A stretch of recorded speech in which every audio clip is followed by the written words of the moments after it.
I love the people that are saying, imagine if the roles were reversed on this foul. I have imagined what the roles being reversed would look like, and it would be people saying, imagine if the roles were reversed on this foul.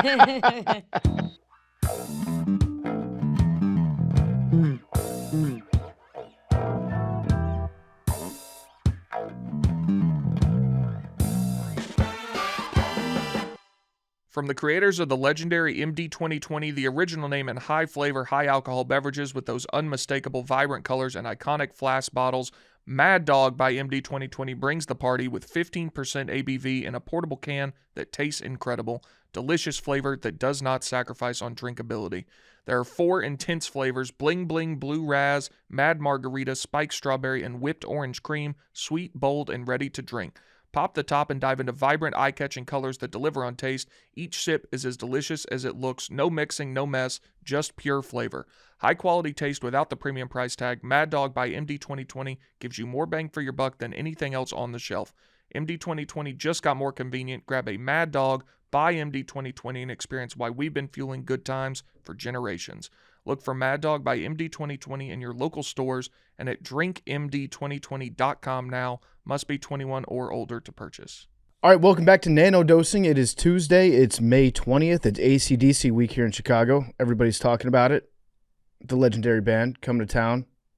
Get a lot of people going out to the show. Very excited about that. AC/DC does need to be playing the halftime of the Super Bowl. When is that? That would be Saturday. Is that Soldier Field? At Soldier Field on Nice. Memorial Day weekend. It's Vince Gill week, too. Oh, really? Where's Yeah. he playing? Chicago Theater Friday night. Great guitar player. Yep. Great songwriter. Are you going Oh, yeah. on Friday? Yeah. Hell yeah. Hell yeah. Rock and roll. You want to go song for song? Song for song. AC/DC versus Vince? Because I'll put AC/DC up against anybody. I mean, they're remarkably different genres. Yeah?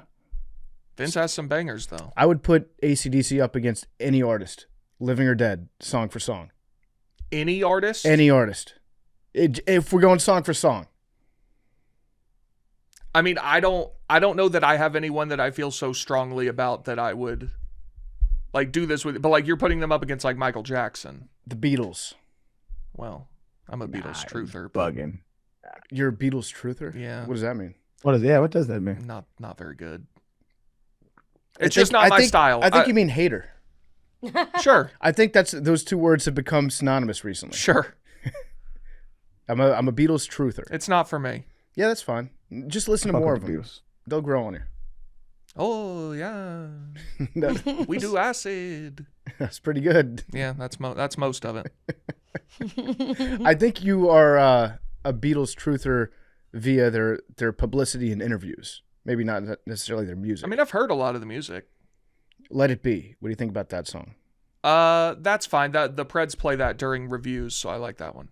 If it's So you do like the Beatles? I don't mind that song.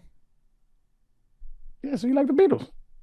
If you like one song and then don't like 50, that means you like an artist. So what I think is happening is you probably, I think what PFT called it, like you probably like there's an interview or maybe like Yoko Ono or there's some aspect about maybe the politics of the bit, something about the Beatles that you don't like, and you haven't really listened to the Beatles. No, I think it's actually the exact inverse. I've heard all of their music. I don't know that I've ever watched an interview with the Beatles in my life. But you know their vibe based off the cartoon version of the Beatles, like Lucy in the Sky with Diamonds. Sure. Yeah. What about, have you heard Day in the Life?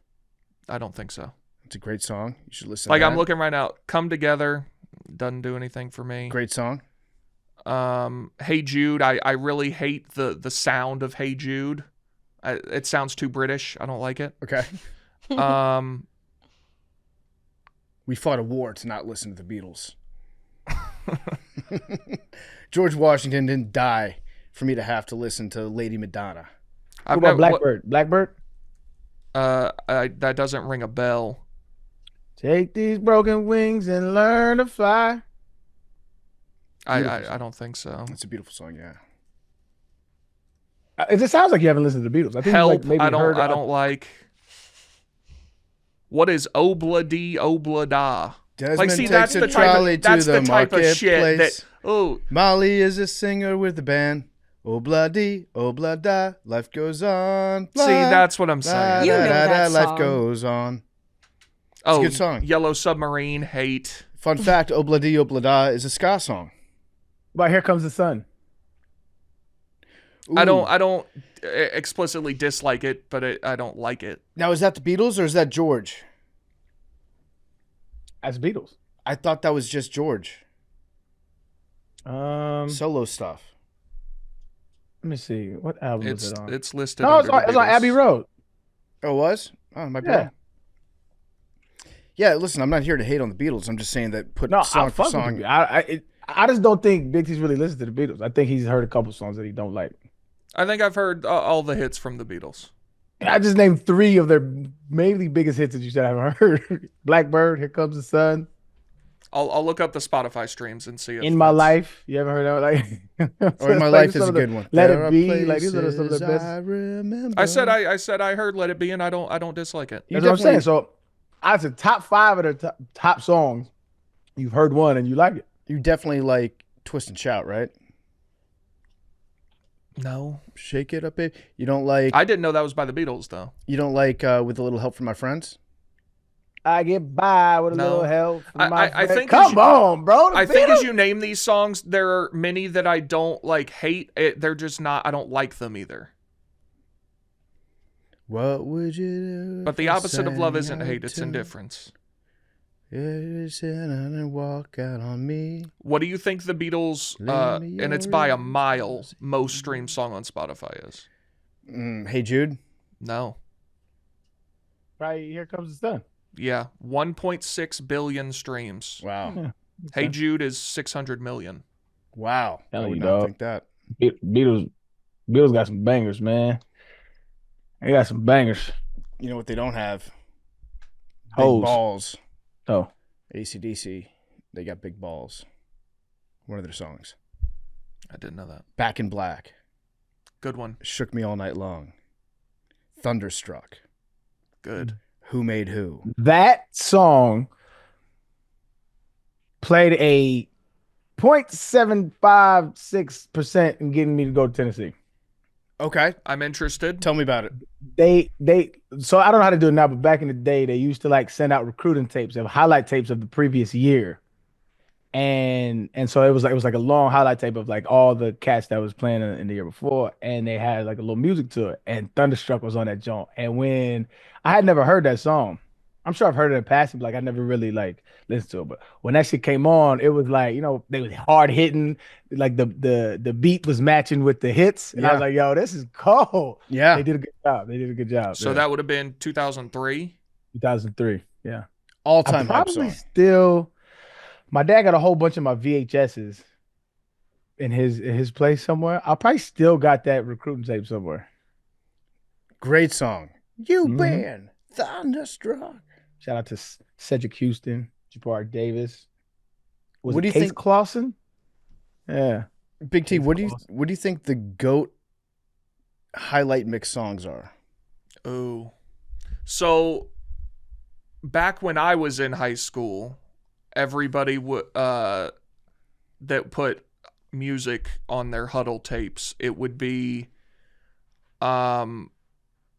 there's one song where people were in Paris. Yep. Friends. That was one. What was the Do you think that song was about Hitler too? I don't know. was he setting the stage? Yeah, is this all an anthology? This is rolling in front of the Eiffel Tower. We're going gorillas. That's Oh, fucking man. funny. Oh shit. Dreams and Nightmares was another one. Hey, that is a gospel track. You play that around black people, gets the party going every time. I hate It's one that. of my favorite rap songs. I hate that song, but I love it. I just hate that it's become like a Philadelphia Eagles anthem. Yeah. I can't really enjoy it to the fullest extent because I know it's not. Oh yeah. I'm like giving yeah. aid and comfort to the enemy when I like that song. This might have just been a my high school thing. I don't know how popular this song was elsewhere, but there was another Meek Mill song. I think it was called A1 Everything. Yeah. And the upper class, this would have been, so it was 2012. So it was when I was a sophomore. Like the juniors and seniors on our team loved that song. Mm-hmm. Um, I'll give you another one. okay. Here Comes the Boom. Well, that's before my time. But I've still heard it. No, yeah. I was just trying to give you, from 15 years ago, I guess. Old ass. I know. It's my 10-year high school reunion this year. Oh, are we showing up? Make everybody Hell go no. Security clearance? Absolutely not. Did you guys have a 5-year? No. I had a 5-year. That's 5 years ridiculous, though. Yeah. Like, we just left this bitch. And it's like everybody knows everybody else. Everyone Yeah, still you kind of still- hangs you out still, together. We still in contact. Like, Nobody's fat or bald yet. yeah. Yeah, for the most part. All right, so what else we got on that list? I would imagine Dragons probably made a little entrance into there in the last 10 years, right? Mhm. Absolutely, yeah. Radioactive. Radioactive. They played that before every game when I was in Houston. So AC/DC got you fired up to go to the University of Tennessee. I like that. I played a small, little, tiny, if we're looking on a scale. It was small, but like I fucked with the highlight tape for sure. What were some of the other, like, I assume other schools since Yeah, that's what I'm saying. That was the only memorable one. And it was because of that Thunderstruck song was like so. I think it's like, I don't know if y'all experienced this, but when I get into Ubers, they immediately turn into hip hop stations. They don't ask, they just do it, right? Mm-hmm. Really? Yeah, every single time. I don't know how y'all what every single time. Doesn't matter the race of the Uber driver. Every single time they turn it straight there. And so I imagine it's pretty much like that. It's like when they send out highlight tapes, they're like, okay, he'll probably like this shit. This kind of took me back. I was like, yo, I never really heard this song before, and I fucked with it, and so that's why it stuck out. Diversity. Yeah, little DEI back then, huh? Diversity of mixtapes, yeah. Australian rock band. I wonder if he'll like this. It's funny you mentioned that, Arian, because I had an Uber to the airport last week, and I got in, and the driver was an African-American gentleman, and when I got in, he put on like a hard rock mix. Like it was all Metallica on the way to the airport. And I didn't know if I was like, is he doing this because he sees like I got my long hair? He's like, this dude likes Metallica. Or but then I didn't want to judge. I was like, maybe everybody likes Metallica too. They did it because of you. I would assume. Because like I said, every time I get in that bitch, straight to rap. He'll love this. If I'm feeling good, I'll be like, nah, bro. I said, I don't even like rap. Dude, let's listen to what you listening to. And they go, really? I'm like, yeah, and they'll throw on some something.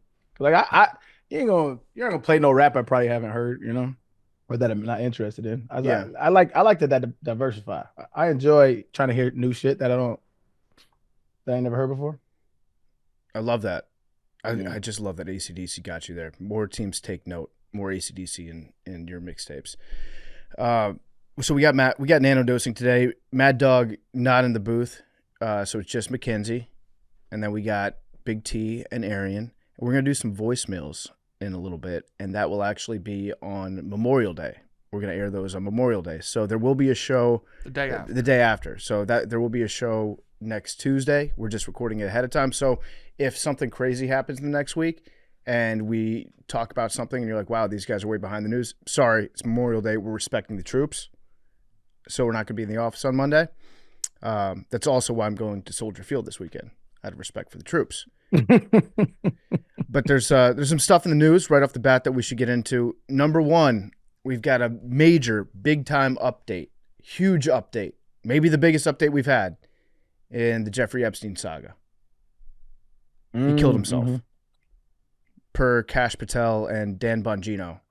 Dan Bongino, he's getting shinier and wetter. Have you noticed that? What is that guy's position? He is the deputy director of the FBI. Okay, so he's right under Patel. Yeah. He used to be in the Secret Service, and then he was an angry guy on Fox for a little bit, and then he started his own podcast, which was very successful. And now he's the deputy director of the FBI under Kash Patel. And they did an interview with what's her name, Maria Bartiromo. Sure. Bartiromo. I don't know. I forget how you say it, but they talked to them about the Jeffrey Epstein case, and she said, "You said that Epstein committed suicide, and people don't believe it." And both Bongino and Kash Patel said they have a right to their opinion, but a suicide when you see one, that's what this was. He killed himself. I've seen the whole file. He killed himself. So I don't know what they saw in the file, but now people are angry at Kash Patel and Dan Bongino for being like, wait, you've told me before that he did not kill himself. So I guess they just don't have the goods that they were hoping to deliver, because we've been waiting on the Epstein files for how many months now? I mean, years. Yeah, years. But then they did the influencer debut of the files at the White House, and then Bondi said that she had like a dump truck of files that were delivered that they were going to release the next day. I don't think we've seen the dump truck yet. Well, Kash Patel said if he ever became the director of the FBI, it'd be released in 24 hours. 24 hours. And Pam Bondi where's that dump at? Also, if he just killed himself, then just release it. Where's the dump at? Yeah, so I guess they saw, I don't know if there's like video footage or whatever that they saw. If they did, I would expect that they would release that, right? You would think. They seem like the kind of guys that would release that, even if it's like a graphic video of Epstein. So yeah, apparently he offed himself. Well, remember the cameras FBI. weren't working. Yeah, but I guess they read okay, so if the cameras weren't working, how would they be so I don't think that they would be so public and confident in being like, yeah, he killed himself. I don't know. I mean, I'm skeptical of I don't know enough about this entire situation to like know anything. I'm skeptical of anything the government says generally, but I mean, that does seem to be. So you think they've seen a video? No, I think that if they saw the video, I feel like they would have released it to clear his name, right? So maybe there's no video. Well, yeah, I don't think there is a video. But also, whether he killed himself or not. But also, then I think, how could they be so confident if they haven't seen a video? I don't know. So we're in a weird spot where I don't know what's going on. They should at least say why they're so confident that he did kill himself. That's why I feel like journalists are shit nowadays. Like, they never pin these motherfuckers down and just sit there and say, well, how do you know this? Why do you know this? It's just, you know what I mean? Dig into ask questions. Be a journalist. They're like, oh, really? Yeah, for sure. There is another option. Maybe they saw the video and they saw that he did not kill himself, but then Hillary paid them a visit and was like, you have to say that he killed himself or I'm going to kill you. It's entirely possible. Or some other politician, possibly. But mainly Hillary. Who else is in that game right now? Like, we don't have another... Assassin? Yeah. That we know of. So maybe they're good. Let's see. Who else have we heard about? Bill Gates. Bill Gates, yeah, he's one of them. Putin's still out there. Sure. Putin's got a body count. Big time body count. But like I said, maybe there is one and we just don't know them, which means they're actually good at it instead of... Those are the ones you got to watch out Bill and for. Hillary let it get out there. Yeah. Biden. Well... What if Biden was just completely lucid behind the scenes? Was like, Stop. Listen, you got to... Dark assassin. Yeah. Listen, fat. Dark Brandon. You got to kill that guy. So Brandon is also in the news. Joe Biden is in the news because he's got stage 4 prostate cancer, which means that's metastasized and it's spread a lot. And not a great prognosis for an 82-year-old man. Is that how old he is? I believe he's 82. Not a good prognosis. Yeah, 82. So now people are trying to do the timeline of when when the cancer started to spread in his body, if he's got stage 4 right now. And you would, To be clear, you don't think he got this in the last 3 months? I have no idea when he got it. Prostate cancer can spread. It's like unlikely that it would be in the last 2 months that he got it in stage 1 and then it spread. Right. But cancer acts differently with different people. Sure. So I don't know.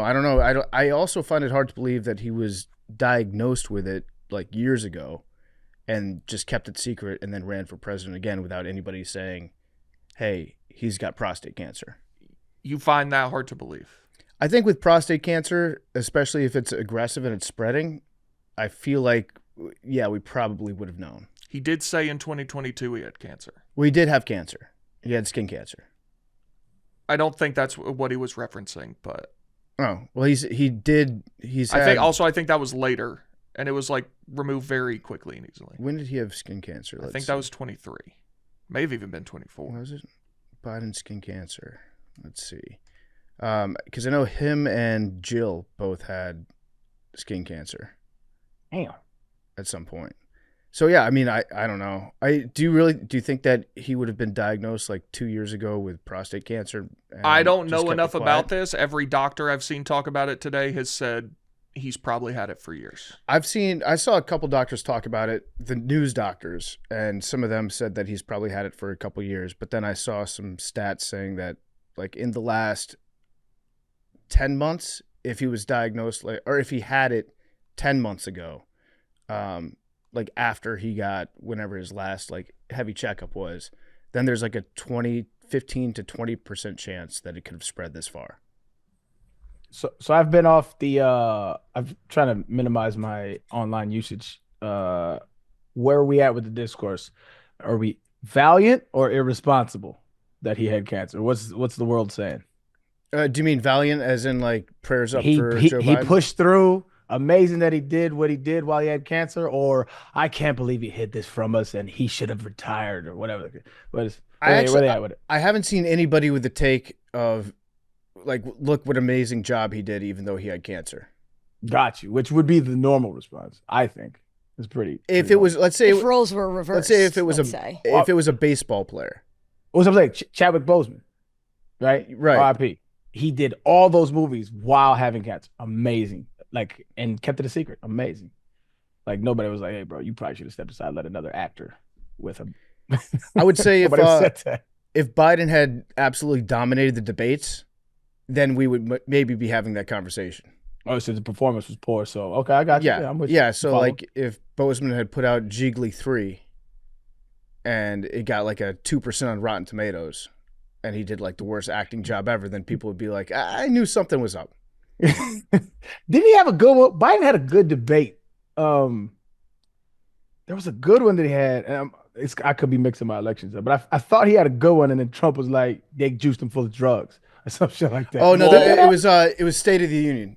Yeah, State of the Union. That's what it was. So Okay. in the State of Yeah, the yeah, Union this past year, or maybe it was just like a joint address. I forget what it was, but it was a joint address to Congress, and the right wing media was setting this up to be like, watch what a bowl of oatmeal Joe Biden's brain is, and then he went out there and gave a pretty good performance that like surpassed expectations, and then it was like, well, what kind of drugs are they on?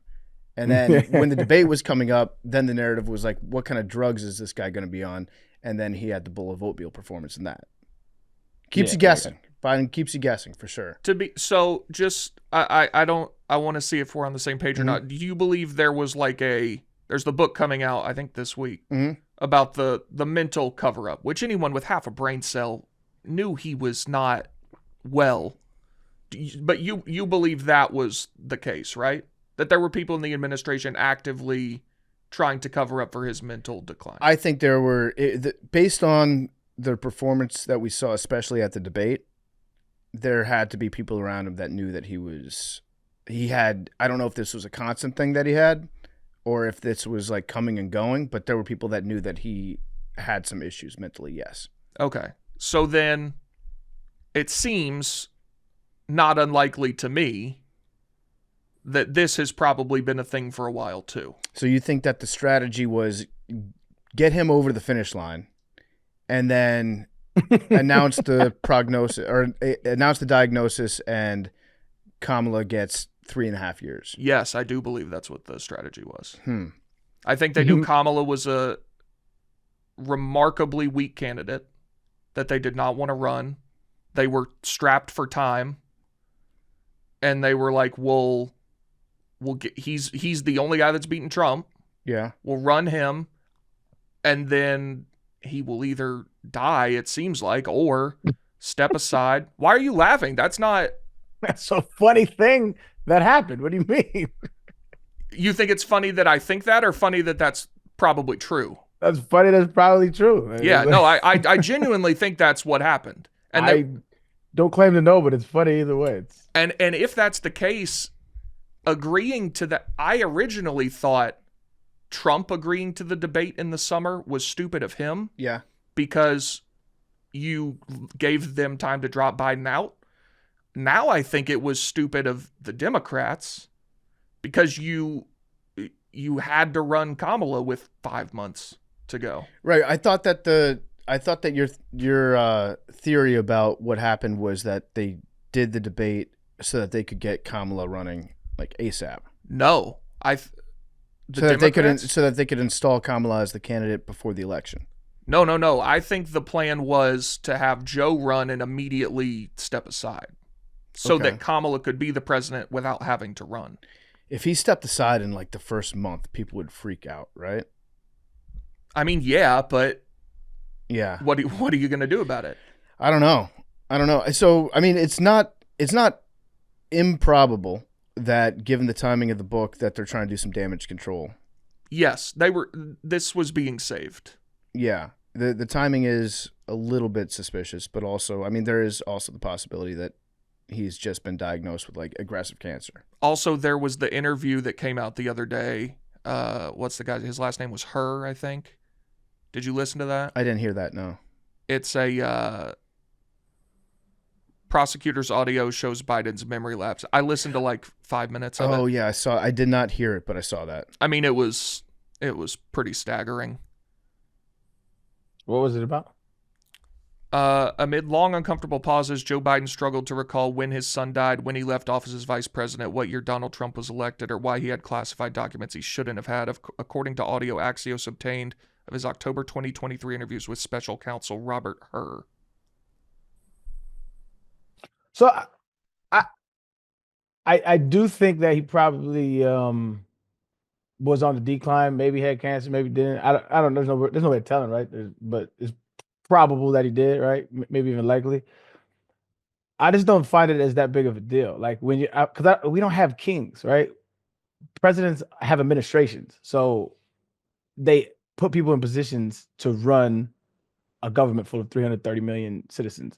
So it's just not that big a deal that he can't do public appearances. Like we vote for the policies that your administration wants to put forth. So although the transparency probably not ideal, I just don't really care that much. Like Trump has cognitive decline right now. The right's going to deny that shit, but I don't think it's to the extent of Joe Biden. But it's like it's the policies that his administration is putting forward that people either like or don't like. So I just don't think it's that big of a deal because it's like. But I think the thing people have an issue with is a coordinated effort from the entire Democratic Party of them going out there saying he's the sharpest guy we've ever seen. I can't keep up with him. He's unbelievable. Well, that's why I don't understand your interest in this, because there's not to both sides, but like clearly Trump lies all the time, and there's a coordinated effort to protect his lies, right? So when Joe Biden lies, there's going to be a coordinated effort to protect their lies. Like this is politics. You want the head of your party to seem strong, right? Sure. People who are half interested in politics could see that both these motherfuckers be lying. But it's just like to me, it's just like a nothing. Like, well, there's a difference in lying and the president being like incapacitated, right? Like that's what I'm saying. Like, I don't expect Joe Biden to go fight anybody. So like, I need his ideas to mirror what he ran on. Like if he got elected and then the shit that they're doing directly contradicts what was promised, that's when I feel like that would be okay. Something's off. What you said was going to happen is that happened, which I would argue that that's what happened. But if he's just not cognitively aware, I just don't see the big. But you would agree then someone was running the country and we don't know who it was. When you say running the country, that's what I said. We don't have kings. We have presidents. Right. But like the American people should know that the president is like able to form a sentence. I would argue that, yes, I guess that's important. But like at the end of the day, I don't vote for a president to be able to do speeches. I vote for him to put forth policies to help the people, right? And so like an administration does that. He's not like, I haven't seen a president in a while deeply talk about policy since like Obama and even Bush. Bush did a pretty good job sometimes too. Like he'll go into the history of the why things are like presidents don't really do that anymore. They're more just like, they're just mascots, right? You watch them sign some of those executive orders. They don't really know what they're signing like that. Like their administration puts forth all these ideas and they probably have a final say, but I just don't think it's that big of a deal. Like I think what you're saying is mostly true, but I think it's not coupled with like, this is a completely separate thing. Like we've never really had something like this before where the president was clearly like just unable to not only perform the duties of president, like he shouldn't have been. And I don't even blame Biden for this. Like I think there's some people behind the scenes who did some evil things to this guy. Like he shouldn't have been doing anything. Like he's clearly been mentally and physically unwell for a very long time. Yeah. And they were propping him up being like, this guy, he's doing calculus in these meetings. We try to keep up with him and we can't do it. Like there were people that we don't know who they were running the country saying everything was fine while the president was like asleep. I think what's the most likely scenario is that if anybody out there has ever experienced like a family member or somebody close to you that is going through dementia, that is like in cognitive decline, they have good days and they have bad days. And you don't know when you wake up which one it's going to be. It could be, you just hope that it's going to be a good day every morning. And those good days, you think, oh, this person's back. Like, this is so great. They seem like their old self. And then the next day happens and it's a bad day. And you're like, how can I just get through this day and get to the next one? It is possible, too, that he was having good days and bad days. I'd say it's likely, if he's going through dementia, that he was having good days and bad days. And maybe some of the people around him just chose to, when they were protecting their president, when they were protecting the head of their party, like Arian was saying with Trump, they just only focus on those good days and they mentally block out the bad days, which is a form of lying. I think that's the most generous reading, but even if that's true, you would agree that we can't have a president who might have a good day, might have a bad day. Like in terms of being able to function mentally. I agree 100%. Also, when you get into the family stuff, there might have been a time when either Jill or somebody close to him was like, you know what, for him, he's so happy being president. This is the best thing for him. Like, this is better than being in a home. You can't. It's like, Joe, wake up, you're president, remember? He's like, yeah, you're right. I am president. I can't talk about Jill. You're going to get me in trouble. And then he's so happy. Yeah, I don't think that this story's done. I think that there'll be people that look deeply into any sort of. So you want heads to be rolling? Is that what it is? Like you want some motherfuckers? You want heads? I mean, I don't know what you can do now. I mean, it seems everybody in the administration is they talked to Jake Tapper for this book. The fact that Jake Tapper wrote that book too is so ridiculous. But I mean, there's nothing you can really do.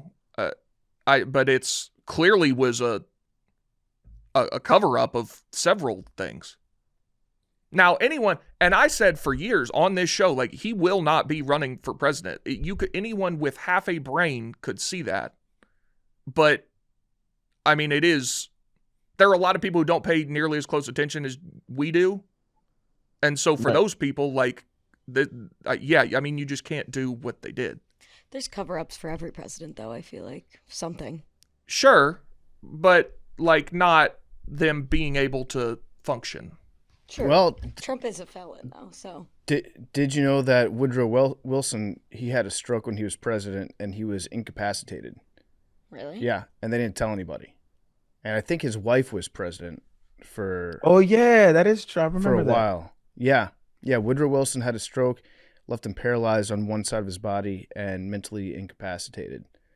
And let's see, I'm trying to look this up and see how many, it was definitely a matter of months, if not years, that he was president, but he actually wasn't president at all.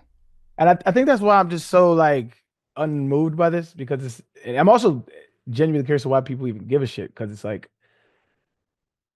if we lived in a monarchy, it would make sense to me, but we don't. Like, there's several different tentacles of this government that are headed by different departments that are overseen by the president. But like, when you say who's running the country, thousands of people inside of the government are not waiting on every beckoning word of the president. Like, you have orders, you have administrations, you have things put into place that keep the country running efficiently. And I agree 100%, but you would agree that the American people have to know that the president is, like, alive and can, like, function. Sure. I think that's completely separate from what you're talking about. Like, yeah, obviously the president is not the sole arbiter of what goes on in the government, but I mean, he is the most important person in the world, so we kind of need to know that he's, like, okay. So Wilson had a stroke in 1919, and then his wife and people around him kind of took care of him and would put the day's agenda in front of him, tell him what to do. he was not making any public appearances. And then in 1920, it looks like that's when some of the news started to leak out that he was not actually fit to be serving as president. So 1919, I think this might be he had an the stroke. era thing too. 1920, Sorry, go ahead. word got out, and then 1921 is when he vacated the presidency at the end of his term. So it was well known. But I was gonna say, I think this might be like an age thing too. I think when you started like really paying attention to politics, BT, it was extremely, the climate is high, and you hear from Trump every single day. He's always tweeting, and then from here, it's always like something's always going on. Whereas before that, there was a normalcy to the presidency, to where you didn't hear from the president unless you had to hear from the president, and like that was the norm. And so now it's like this: you got to hear from. And I think people are in this like this car wash of news, and it's just daily.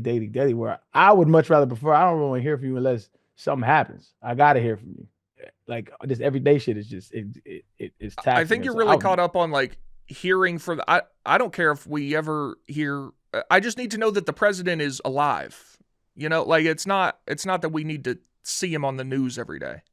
Also, it's important to know if it's true that anything close to what we talked about earlier was the case with them, you know, what the plan was for the Democratic Party in 2024. Like if that was really something going on, that you would agree that's insidious. That they would try to run him and then have him step aside or potentially wait for him to die. Okay, so if that was the plan, that they knew that he had cancer, that he was not going to make it too much longer, I think you would have seen more people that were like around the administration, now that they're no longer involved, publicly saying that to try to save their own asses. That's the thing about, like, if you have a failed campaign, you will always have former campaign staffers that try to be like the first one out to write their book. But that doesn't make you look good that you were trying to do that to an old man. Well, that's what they usually do. Is I was trying to say that there was a problem with this and nobody listened to me. You see that after every I think they're doing campaign. that with the mental acuity stuff. Yeah. With the Tapper book. Right.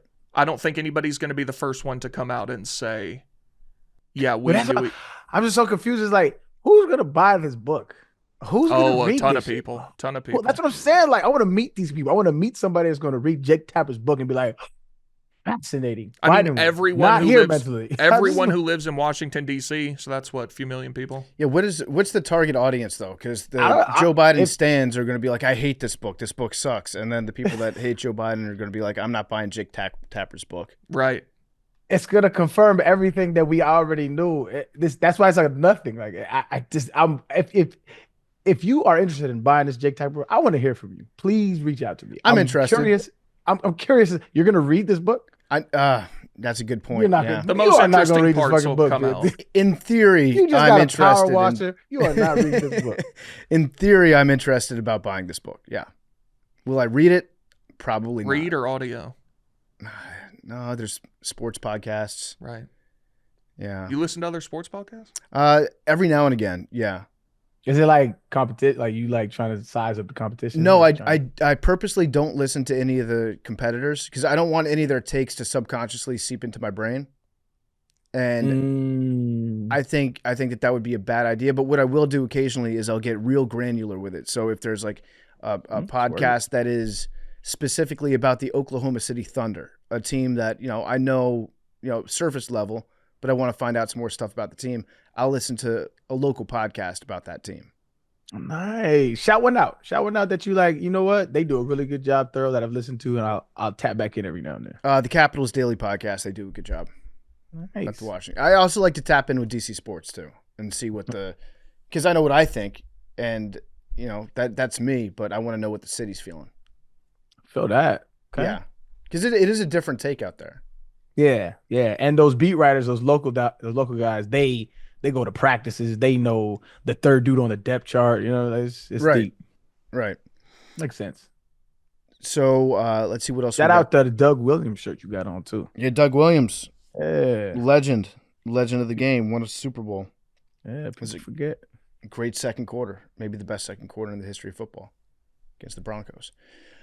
We got some other stuff to get into. this is going to be PFT's Plane Corner, because Trump was talking about planes this weekend.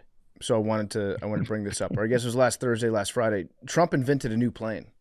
Did you know that? No. He invented a brand new plane, the F-55. Doesn't exist yet, but Trump said we're going to build an F-55. It's going to be a Lightning Super. I don't know if he meant to say Super Lightning, but he said Lightning Super. We have a F-35. That's the Lightning. There've been a lot of public discourse about the F-35 because it's the most expensive plane ever designed, and there've been some roadblocks, some delays. But I think overall, if you actually know what you're talking about with planes, you say that it's been a massive success because every other country in the world is trying to buy it from us. So we're selling a bunch of them because they want the technology. It's going to be a good plane. But Trump wants an F-55. He wants the F-35 with 2 engines. The F-35 has 1 engine. He says he wants multiple engines because he likes planes that have multiple engines in case one goes bad. So then you have a second one that you can use to land. It's not going to be that easy. Just slap a second engine on the F-35. Well, can I read you his quote? Because it's awesome. Yep. We're doing an upgrade, a simple upgrade, but we're also doing an F-55. I'm going to call it an F-55, and that's going to be a substantial upgrade. But it's also going to be with 2 engines because the F-35 has a single engine. Mm-hmm. I don't like single engines. Doesn't like single engines. He likes having a second one. It seems reasonable enough to me. All right, so what he's proposing is just completely designing a brand new plane if you put 2 engines into it as opposed to 1. It's not as simple as just being like we're gonna double the size of the. He's proposing a brand new plane, brand new everything, brand new flight controls, brand new fuel lines, brand new. He's designing a new plane in his brain. How necessary is this? I don't think it's necessary at all. Now I do see often, maybe not often, when I see plane content. Mm-hmm. Does China have better planes than us right now? I wouldn't say that. I think that we have the undisputed goat of the skies right now in the F-22 Raptor. Okay, but I see a lot of planes from China. China's J-20s have shot down a couple of Rafaels recently, which is kind of surprising, but more of demonstration of, yes, these J-20s actually work because we didn't know how good they were. They haven't really seen much combat. So that's their top model? Yeah, the J-20s are top model right now. It's supposed to be very stealthy or low visibility. I would put it ahead of the Su-57. I would put it ahead of the Felon, but the J-20 is China's like top of the line right now. Yeah, but I think that the F-22 is better. Okay. I think we have the best plane in the sky right now in the F-22. We'll need to upgrade it, but I think it's the top. So with the F-35, he's talking about designing a brand new plane, and I forget how much money the F-35 cost, but it was billions and billions and billions of dollars. I think it's been well documented how much this thing has cost, and we also have a plan in place to build the F-47, which is supposed to be like that's our next generation one, which we've already started working on. And the CEOs of these aerospace companies heard him say we're doing an F-55, which is going to be an F-35 with 2 engines. And the CEOs were like, what? We have no idea. We had no idea that this was a thing that was in his brain. How long would that take? To get one in the air and operational? Yeah, built. A good one? Sure. Like we could slap some shit together and be like, here's your F-55, make one of them. And hopefully that'll shut them up. But if we were creating a new plane, mm-hmm. like soup to nuts, Arian's favorite expression, mm-hmm. How long does that take? I think we're looking at anywhere between 7 and 15 years. So the crazy thing with the F-22 was it was so good, but we only made about 200 of them. But it's dominant. And then we were afraid that other countries were going to somehow copy us and make their versions of the F-22. So you know what we did? We took all the parts and all the machinery that built this plane because it was so good, and we destroyed all of them. We destroyed every little part that went into making the F-22 so that nobody could get their hands on anything that we did with it. Now, the problem with that is it was a great plane, and now we want more of them, or at least upgraded versions, and now it would cost billions and billions of dollars to restart that because we destroyed all the shit. Broke the mold. But my prediction is that the aerospace CEOs are going to see this press conference and just think to themselves, like, I hope he just forgets that he said that. Which he will. Which he probably will, because they're I got a question about this. I don't know shit about Mhm. planes, so this is all foreign to me. So the F-35 Mhm. has one engine, one and engine. he's like, yo, let's put a second engine in the F-35 Yeah, for what? He just wanted to go faster. I don't know, no, he likes two engines. He doesn't like single engines. but there's no like, I guess tactical or pragmatic reason to put another engine in. No, I guess there could be. In theory, having a second engine could give it more speed. It could give it a higher altitude that it could climb to with two engines. Mhm. But it would also. Is this like, because like I said, I don't know anything about it. Is this like four-wheel drive for car? Like, you know what I'm saying? Where you can. Yeah, I guess. Well, not really. The best analogy would be if somebody was like, "I really, really like this. I like this Land Rover." No, let me restart that one. Somebody goes out and they buy themselves a brand new car, and the brand new car is a Lexus, right? Top of the line, got all the bells and whistles, like 2025, brilliant Lexus. And then they say, you know what? I like this Lexus, but it would be awesome if it had giant mud tires and four-wheel drive and one of those giant air intakes that you see on the front of Jeep so that I can drive it through a river. And I want to put that on my sedan so that I can go off-roading. Now, in this example, the person also lives in New York City, and they never go off-roading. So it's like, yeah, in theory, there are some pluses that you could have with two engines as opposed to one, but this has a really, really, really, really good engine, and it's very safe with one engine. And the purpose of the F-35 is to be like a quarterback up in the sky. So it goes up there, it's got all these data screens in front of it, all these sensors, and then it controls targeting for like all the other planes that are around it. Plus, if you send up some drones with it, it can tell the drones what to attack. It's got a powerful radar. So it just kind of chills up there, almost like a head coach / quarterback in the sky. Okay. And so what Trump is saying is like, if we give it two engines, then it'd be better. But now he's talking about using that same plane as like a running back. That's actually getting their hands dirty. God, he wants it in the mix. He wants it in the mix, dogfighting, and nobody dogfights anymore. Gotcha. That's a complicated analogy if you go with the quarterback and you think about Michael Vick, but you understand what I'm trying to say. Yeah, no, yeah, I got you. Yeah, I don't know enough about planes, but yeah, whatever happens. That's interesting. So if he puts another engine in it, yeah, like why do you name it F-35? What are the numbers and what is the letter and the number correlated to? F stands for fighter. I'm not exactly sure how they come up with the number formula. But the bottom line is we're working on the next step already. It's called the F-47, and that's already like years down the road. He should love that. He should, right? Like 47. So we should just get all in behind this thing. And if you want to drop a second engine in the F-35, you're not even talking about F-35 anymore. You have to start building a brand new plane from scratch, which we're already doing with the F-47. And so he wants to do another one, which by the time they even get close to finishing it, he won't even be the president anymore. I would say by the time they even get close to finishing it, then we're already starting to pivot more towards using drones that are controlled via a plane. So we wouldn't even need that like close quarters dogfighting stuff anymore. Gotcha. I'm seeing that the numbers were intended to be sequential based on the design, but that hasn't been true for years now. Some are sequential, F-14, 15, 16. Mm-hmm. Others use the manufacturer's system, Boeing KC-767.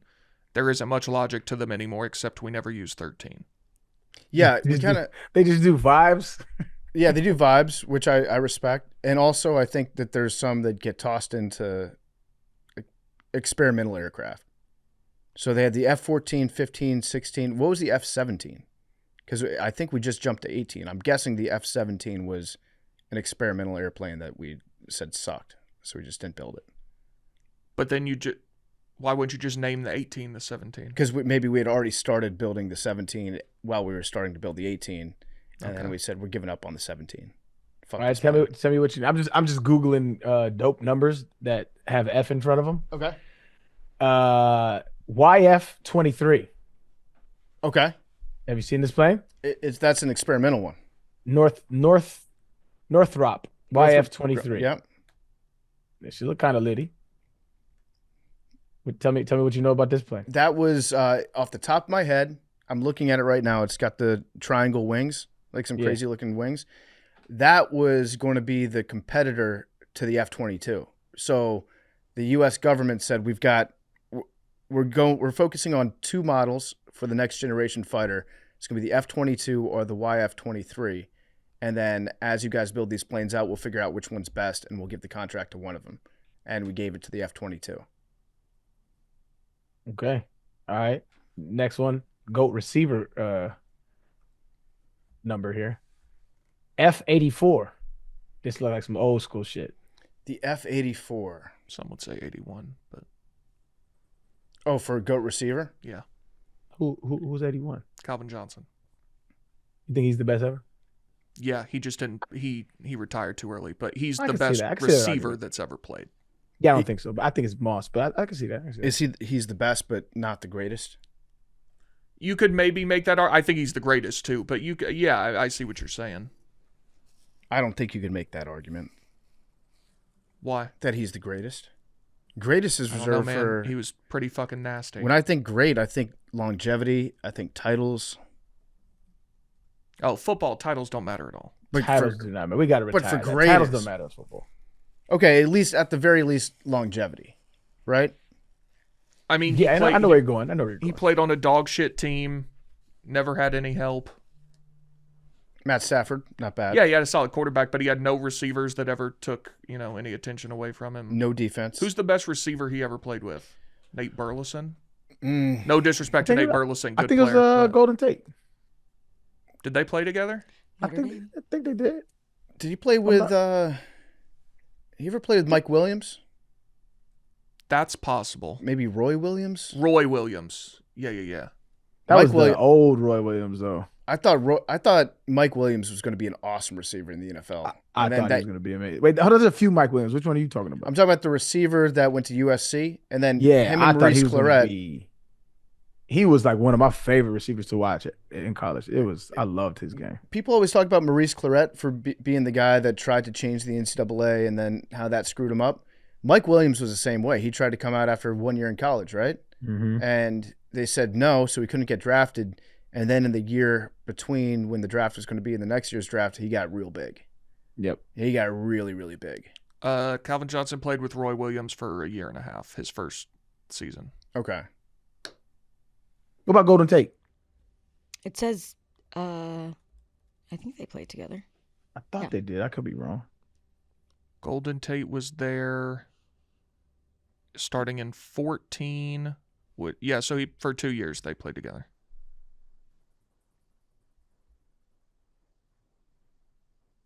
All right, so yeah, Golden Tate. Good player. Mm-hmm. Solid player. He's from Nashville. All right, so that concludes our plane segment. Just the plain facts with PFT. Now move to water transportation. All right, I'm not a boat guy, but I'll try. There's another boat crash. Another? Was there one other than this? Yeah, in the last year, remember there was another boat that crashed into a bridge? Oh, the Maryland Bridge. The Baltimore one, yeah, the Key Yeah. Bridge. I thought Also, I the was submarine thing. Oh, yeah, that's true. When was that, though? That last year? Or I do I, forget have what- internet brain? I forget. Let's see. Where was I when we did the episode on the Titanic submersible? Because I was in a hotel somewhere. I fucking know, I bro. don't recall. Why would we know that? I'm trying. Also, that's been years. Yeah, that was on the day of the eclipse, maybe. June 18th, 2023. Is that when the eclipse was? Damn. That's when they Hey, did- Arian, what hotel was PFT in June of 23? Right, I believe he was at the Marriott over there off Cumberland Avenue. That might be right because I think I was in Nashville. Well, that's in Knoxville. But It's in Knoxville. Yeah, But some is there no random shit. I have Cumberland no- in there's a in Cumberland Nashville? River in Nashville. Do you think there's no Cumberland Street or Avenue in Nashville? If I haven't heard of it, if there is, That's like saying there's no Peachtree Street in Atlanta. there are dozens. I'm sure there is some sort of Cumberland Street somewhere in Nashville, yes. Let's see. But the Cumberland Avenue that he was referencing is in Knoxville. It's going to be some shitty residential street with 4 houses on it. I mean, yeah, there's a in Goodlettsville. Cumberland Street in Nashville, Tennessee is a notable location with a few key associations. It's a street in the city, and it's also the name of a 24-story building called Cumberland on Church. But I think that was at the same time as the eclipse. But yes, there's a Cumberland Street in Lebanon. Shout out Wilson County. There is another boating accident. This time in New York City, the Mexican Navy had a ship that crashed into, was it the Manhattan Bridge or the Brooklyn Bridge? Is it the Brooklyn Bridge? Difficult to see though, so I understand. Came out of nowhere. Yeah. It was scary. Do you know anything about this? I don't know why there was a Mexican naval ship in is that the East River? It was a ceremonial ship because it had the masts and the sails, and they were doing the thing where they climbed up onto the masts. So that's the other thing. Yeah. Why were there people on these 150-foot masts? For the regalia of it. I think it's a training, maybe not a training ship, but like a ceremonial ship. So the U.S. has a couple of these too, I think, that still have the masts. And so they go and do exhibitions. They climb up like Cirque du Soleil. It's like a whole thing. They do a ton of research too, it seems. Do they? Well, yeah, clearly not. Yeah, about the route that they're just going. Kind of vibes, I guess. And then everybody there had their camera out. There were so many people that were filming this. Well, yeah, once the ship starts careening toward the Brooklyn Bridge. Yeah, it was pretty crazy. How does this happen? I don't understand. Did anyone die doing 2 that? people. Two people did? How does that happen? You are sailing a boat and you don't check to measure the bridge you might encounter? Like, what are we doing? They're saying that it lost power. So it had nothing to do with the dimensions. Well, they're saying they weren't trying to go that way. It was in New York Harbor, and then it lost power, and so the current of the Brooklyn Bridge, or the current of what river is that? The East River? I think so. Yeah, the current of the East River brought them to the Brooklyn Bridge instead of going the way that they were trying to go. Okay, that makes more sense. Okay, yeah.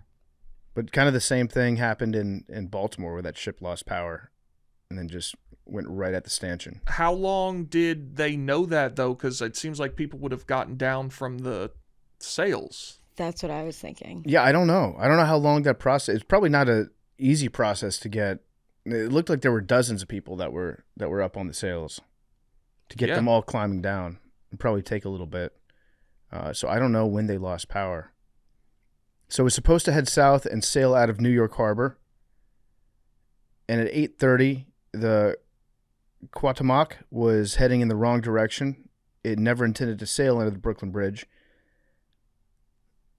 And then 2 people who appeared to have been on the topmost rung of the mast could be seen swinging forward violently. In the aftermath, some people were hanging from the wreckage by ropes, and others crawled on their bellies. That's from the New York Times. Yeah, it does. When you were watching it, it seemed like, well, the captain of this boat is very dumb for steering it right at the Brooklyn Bridge. But I guess knowing that it just lost power and control. Sad, man. Yeah. I do love that Eric Adams has been just front and center. I saw he tweeted a picture of, like, it's him out there in front where obviously people died, and it was just an update, but he included pictures of himself like aura farming outside the crash. Yeah, he's so funny. He's so funny, unintentionally. Didn't he say something the other day? He's like, he brought up weed in a press conference that has nothing to do with weed. I thought I don't know what the press conference was for, but they were like, I thought it was like the legalization of it, right, or something. I don't know, but it was like a pizza shop, and he was like, "Come over here when you get the munchies, eh?" Yeah, he said, "Get some good pizza when you get the munchies from that good cannabis that you smoked." Here's the tweet. Earlier tonight, the Mexican Navy tall ship Quatamoc lost power and crashed into the Brooklyn Bridge. At this time, of the 277 on board, 19 sustained injuries, 2 of which remain in critical condition, and 2 more have sadly passed away from their injuries. And then it's 4 pictures of him, like, trying to look cool outside the crash. Mm-hmm. You Boy, could have that's just funny. tweeted that That's without hilarious. you didn't need the pictures. He does look cool. You have to give it to him. Does New York have its swagger back yet? I think you have to look at the New York Knicks and say thank you, Mayor Adams. That's an interesting point. Yeah. Is Mayor Adams going to be courtside? I would love to see Mayor Adams courtside. And then I also just love it when politicians try to talk sports and they screw everything up. I want to hear Mayor Adams give his breakdown of Game 1, Pacers-Knicks. Who's the most knowledgeable sports fan politician we've had? I got one. He's no longer with us. Okay, give me a second. And I don't know if I can say we. You might say we. Okay. Rob Ford. He's Canadian, so I might say we. yeah, 51st state. I'm vehemently opposed to that idea. Rob Ford loved the Maple Leafs, and he loved the Bills, and he loved the Rough Riders, I think. No, not the Rough Riders. The Argonauts? They're in Toronto, yeah. I think he was an Argonauts fan, but this dude was a big-time sports fan. Get hammered at the games. Is he the one that fell over Yeah, he fell. Well, you'll have to specify which time. He fell over a few when he times. was like playing football? Yeah, somewhere. when he was playing quarterback. Yes. Big T, look up that video real quick. Aaron, you might want to take a look at this too. Rob Ford playing football, falling over. He takes a snap and I've takes seen it, like a 1.5 step drop and just falls flat over. It's awesome. Rob Ford falling over. Mm-hmm. Loved cocaine, this guy. That would be a good macrodosing, I think. Rob Okay. Ford. Rob Rob Ford, Ford? because he Oh, you forget all the crazy shit that Rob Ford did. He had about a year where it was just like something new every single day with this guy. He was in the news a lot. Yeah. For the mayor of Toronto. At one point, he tried to like charge somebody in the city council, like sprinted at them like he was going to lay him out, and it was like an older woman. There's been a lot of crazy shit that guy was up to. But I'll say this about Rob Ford: probably would have been pretty fun to party with, minus the crack. Maybe, yeah. I put him in the Hunter Biden, like 6 hours with Rob Ford. Going to a game would be great. Yeah, time. now that I saw a tweet that said, now that everybody's ratting, can we finally find out whose cocaine that was? Oh yeah, we should. I would love to know. I feel like in the U.S., I guess it's Obama. He seemed like he was pretty knowledgeable. Yeah. I don't really know, because every politician is like, oh, I love, like the George Soros. Yeah. Go Mets. Yeah. Like, but Santos. what Oh, did yeah, I say? Soros. Soros? Yeah. yeah, George Santos. Busting a bunch of Eagles fans to the Super Bowl.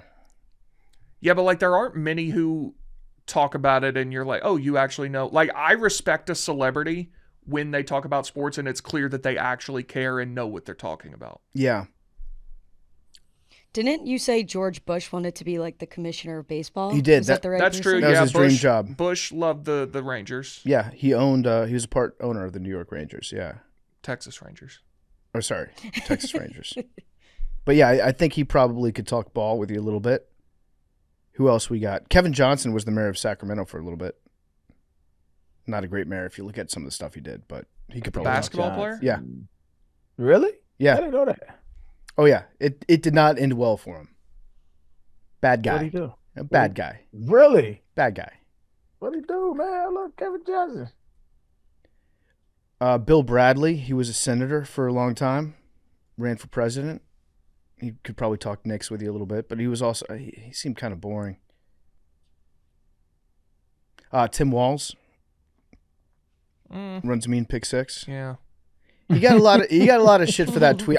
I don't think he sent that tweet. Of course not. I think he had a dork that was working for him. in But social that's on media. you. That is on you at the end of the day. Yeah.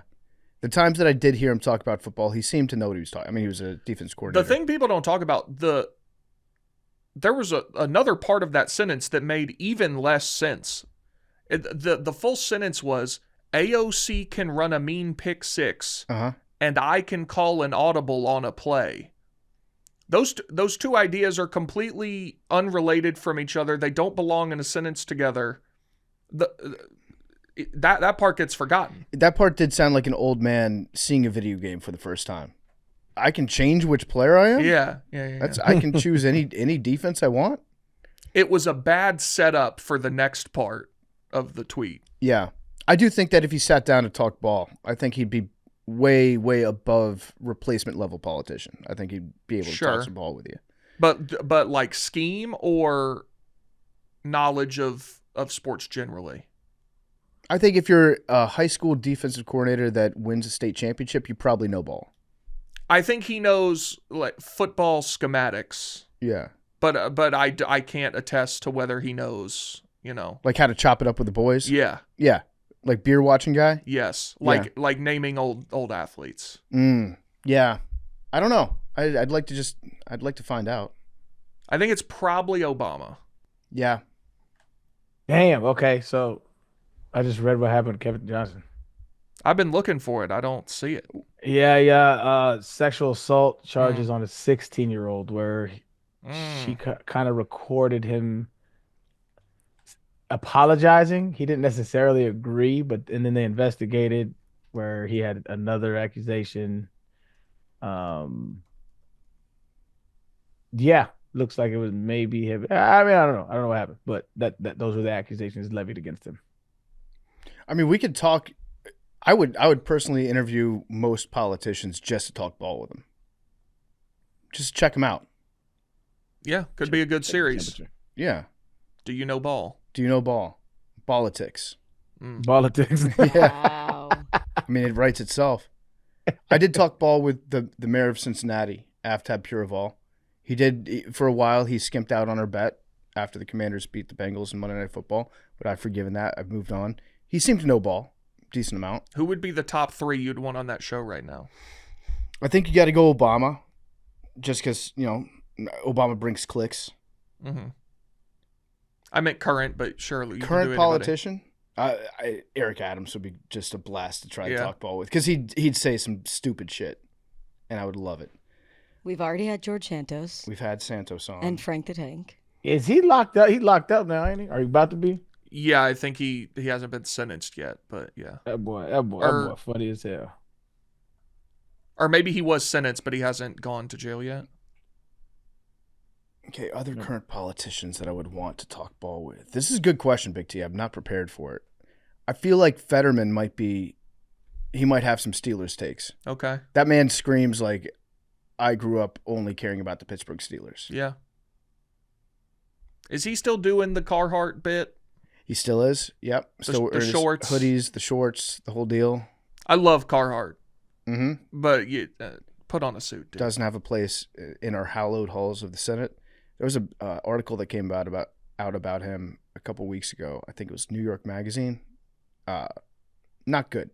He doesn't seem like he's in a good place mentally. Is Fetterman? Yeah. Like he's in a bad place. Really? Why? If you hear the people that are close to him, he seems like he's very much dealing with the ramifications from the stroke. He's got like severe depression. He stopped taking his meds allegedly.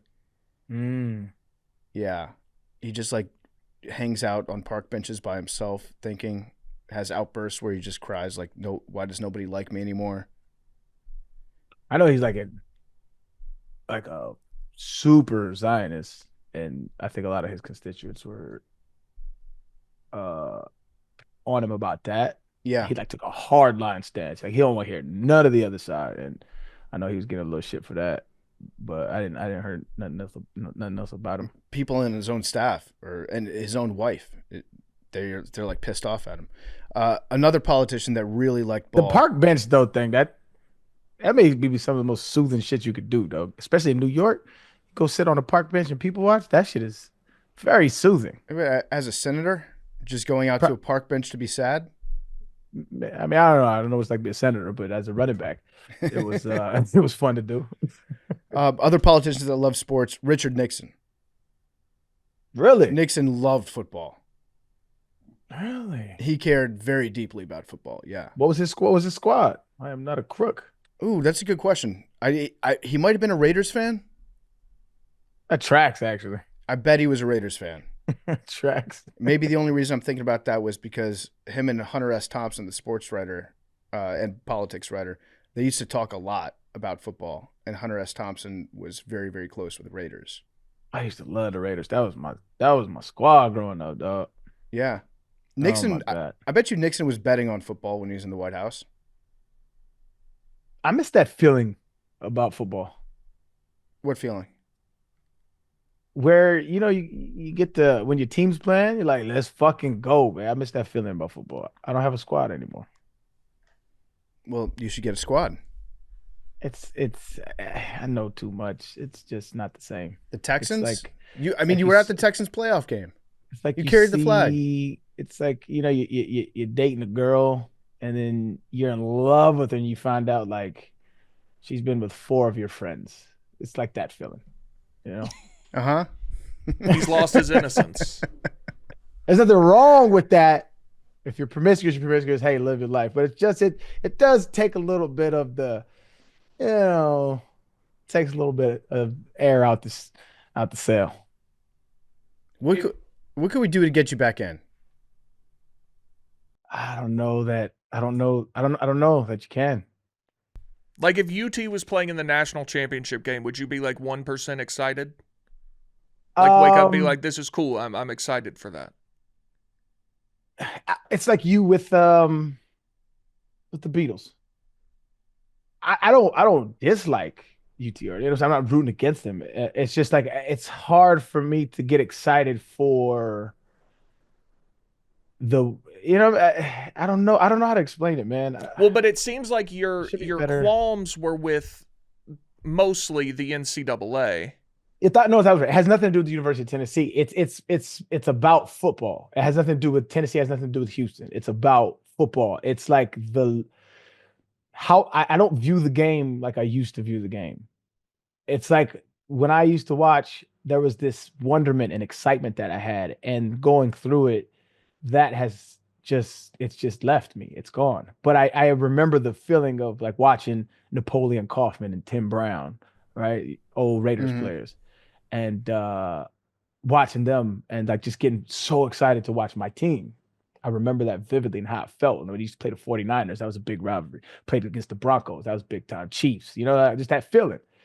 That I don't know that I could have that feeling again. I don't know that it's possible. I should ask my peers if they feel the same way. I'm pretty sure the majority of them do.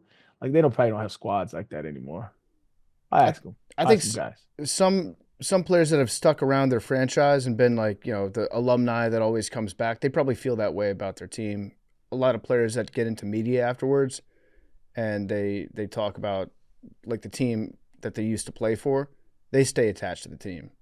Right. But they do have that element of they've seen how everything works. They understand. I think for the most part, they understand from a player's perspective. So they can't have that same loyalty to a team because they know that the team ultimately doesn't have that loyalty to the players. That's probably where the disconnect lies, is like I know how they feel about us, like the actual team, the organization, even in college, right? Like I know how they feel about you. I've been in these rooms where they're talking about cats and it's just like, God, you don't give a fuck, huh? And for me to love people that are like that, it's hard. Or Yeah. a representative of that. It's hard for me to do that, to disassociate those two things. Like I could do it with basketball, I guess, because I haven't seen that, and I wasn't at that level with basketball, and so it's easier for me to do that with basketball. I think in football, the players that you see the Patriots do a great job, or they have done a great job. All those Patriots that were on those Super Bowl teams, they might get cut, they leave town, but they're still like going to bat for the Patriot way, probably because they had all that success. And then you see other guys. I think like your Tony Romos of the world, they still like the Cowboys because the Cowboys treated them really, really well while they were there. That could be. So it's players that get hooked up that are the golden boy, then they'll have love afterwards.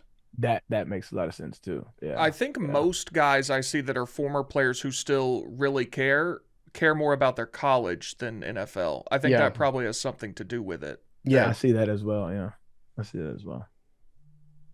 That's That true. makes sense. I'll tap in with some peers and see how they feeling about it. Speaking of Rob Ford, R.I.P. to the Maple Leafs. Tough. Very Just tough. never gonna do it. I put together a quick list of things that have happened in the world since the Toronto Maple Leafs have won a championship, since they've won a Stanley Cup. I mean, that's going to be Would you like to hear them? quite an extensive list. Okay, these are all things that have been invented since the Toronto Maple Leafs won a Stanley Cup?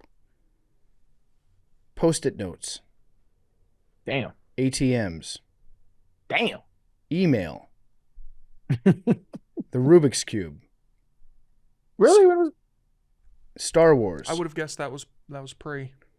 The country of the Bahamas. Oh my God. Calling 911. God damn. Landing on the moon. Yeah. And I'd say maybe 40 to 50% of our listening audience is parents. We're not a thing the last time they won a Stanley Cup, which is 1967, I think. It might be a little less than that. Maybe like 25, 30. Guess what state the first ever 911 call was made in? I'm just going based on the odds. Florida. Okay, good guess. Not it. Okay. Given that you asked the question, it's going to be something noteworthy. So I'm going to say it's like Maine or Rhode Island. Haleyville, Alabama. What was 1968. What was the nature of the call? It just says the concept of 911 was first introduced in 1968 with the first call made in Haleyville, Alabama. I want to know what that call was about, because we probably had to do some whittling down of what is appropriate to be down 911 for. Yeah. This is interesting though. It's a little newer than I thought. The universal emergency number 911 was officially established nationwide in 1999. That's kind of new. Yeah, but I mean, everybody knew 911. Yeah. But I guess it's like, as a whole, our whole country was like, all right, let's do this. Yeah. It was a staged call. Was it? Yeah. Is it crank call? U.S. Rep Tom Bevel in Haleyville became the first person in the United States to answer a 911 emergency phone call. Alabama Speaker of the House Rankin Fight placed the call from Haleyville City Hall. Bevel answered with the city's police station with hello. Wow. What's poppin'? What's your emergency? The phone call, in an attempt by Alabama Telephone Company to become the first to implement the system, occurred only 35 days after AT&T announced plans to use 911 nationwide. So they were like, we're going to beat this. We're going to have it first. We're going to have it first, yeah. Well, I'll tell you what, if you're a fan of not the Toronto Maple Leafs, maybe if you're a fan of the Carolina Hurricanes or the Florida Panthers, the best way to get into NHL playoff games, that's with Game Time, the official ticketing partner of Barstool Sports. With killer last-minute deals, all-in prices, views from your seat, and the low price guarantee, Game Time takes the guesswork out of buying NHL playoff tickets. Prices on the app actually go down the closer it gets to puck drop. You can save up to 60% when buying last-minute tickets. Big T, can you pull up some Panthers Hurricanes tickets? Yes. I used Game Time the other day to buy tickets to Vince Gill. Did you? Yep. Good deal? Yeah, main floor. I used them for AC/DC. How about that? Not only are we advertisers, we're also a client. So if you're looking to get to an NHL playoff game, use Game Time. You can get the best deals on last-minute tickets. Download the app, create an account, and use code MACRO. Get $20 off your first purchase. Terms apply. Again, create an account, redeem code MACRO, get $20 off. Big T, how much is it to get into those games? Game 1, Eastern Conference Finals at the Lenovo Center in Raleigh, North Carolina. I can get you in for $135. There we go. Let's hear it, Caniacs. Go see some games. Congrats on beating the Capitals, by the way. I originally clicked on the wrong Hurricanes at Panthers. I had Miami at Pitt in November. What are the tickets for those? $59. That's a great deal. Yeah. Go check it out. Storied ACC rivalry. Check it out. Yeah. Download the app today. What time is it? Game time. Today's Nanodosing is also brought to you by Quince. By the way, Quince just sent some product to us. Big T, have you gotten yours yet? No. I got mine last week. Wore it to the office yesterday. Had a black polo shirt that they sent me. I wore it in. One of the first things Big Cat says to me is like, so what's your story? You just go on a date? And I was like, no. He's like, you look nice. I was like, it's a brand new shirt from Quince. It's a great shirt. It's going to become one of my go-tos for sure. They're the first things I reach for now in my closet. The Quince clothes. I got a long sleeve white shirt. I got a t-shirt with buttons on it, and I got a black polo shirt. They're lightweight. They're super comfortable. They're very soft, always on point. They've got all the things that you actually want to wear. They've got They've got organic cotton silk polos, European linen beach shorts, and comfortable pants that work for everything from backyard hangs to nice dinners. The best part is everything with Quince is priced 50 to 80% less than what you'd find at similar brands. I really do enjoy their clothes. I'll wear one when we tape Macrodosing on Wednesday. Break out a brand new Quince shirt. Elevate your closet with Quince. Go to quince.com/dose for free shipping on your order and 365-day returns. That's QUINCE.com/dose. You get free shipping and you get 365-day returns. Quince.com, QUINCE, quince.com/dose. All right, what else we got to get into today? Anything on your mind, Arian? No, man, I've been grinding, dog. My son was in a basketball tournament probably like 2-3 weeks back, and he got his ass whooped, and he was sad. And I was like, all right, man, like only one way to get better, and that's to work. And you going against kids that train. I was like, right now you just practicing, right? There's a difference, and that's what I was telling him. There's a difference between training and practicing. I was like, you just practicing. You're going against kids that train. I said, if you wanna meet them where they at, you got to do what nobody else is willing to do. Mm-hmm. And so he's been staying with me the last like 2-3 weeks, full time, and we get up every morning and put up 500 shots. And he's been grinding, dog. And you can see his skill level just slowly increasing. He's just getting better and better, and he's starting to see his results. And so when you start seeing the results of your work, that's when you start to really fall in love with the process. And it's good to see that from him. And I'm not like an overbearing dad trying to live my life through him. I'm very transparent. Like, I know how to get to where you want to go. You let me know if you want to get there, but there's a way to do this. And he was like, I want to do it. And so he like this morning, right? I'm like, yo, we out there, be on the court 5:30. Man's wakes himself up. I was a little late. I had a boo-boo. I was a little late. I go outside. It's like 5:27. He's sitting there shooting his free throws. I'm like, look at this, man. So it's really good to see. It's good to see his dedication grow. So I've been grinding. That's why I've been kind of out in the way of everything, because I'll be tired, dog. 5:30 ain't no joke. That is very cool.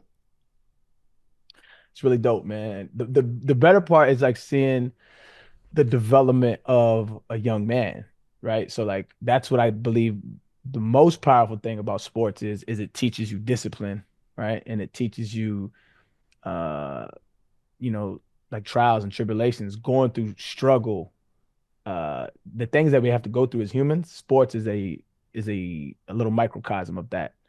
And seeing him overcome all these small little hurdles, and then like what 11-year-old wakes up 5:30, grinds, takes a shower, gets ready for school, and makes his bed. That's crazy. Like, I don't even be asking him. It's just something that he's developed over the years, and it's really proud of him. It's really dope to see, man. That's very cool. Happy for you. Yeah, that's really dope. So, hopefully he's our ticket out of here, man. There you go. He's gonna buy you a house.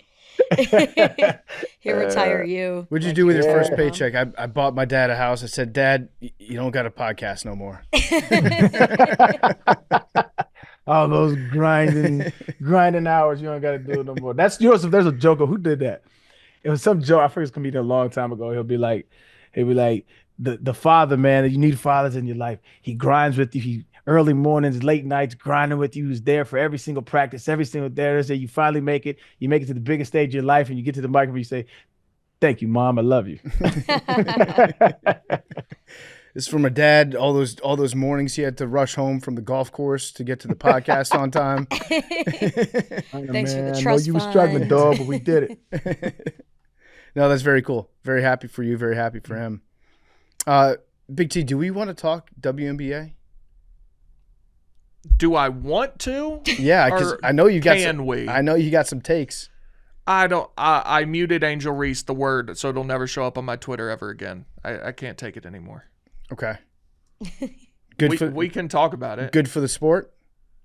I would say yes. Yeah. Because there's finally attention on it. It seems the WNBA fans say, well, they would say Angel Reese is good and Caitlin Clark is bad. Well, I don't think anybody's saying that. I think I've seen that verbatim and worse. That Angel Reese is good and Caitlin Clark is bad. Yes. At basketball. That Caitlin Clark good for the league. Got it. That Caitlin Clark is bad. She brings racism. Okay. Come on, man.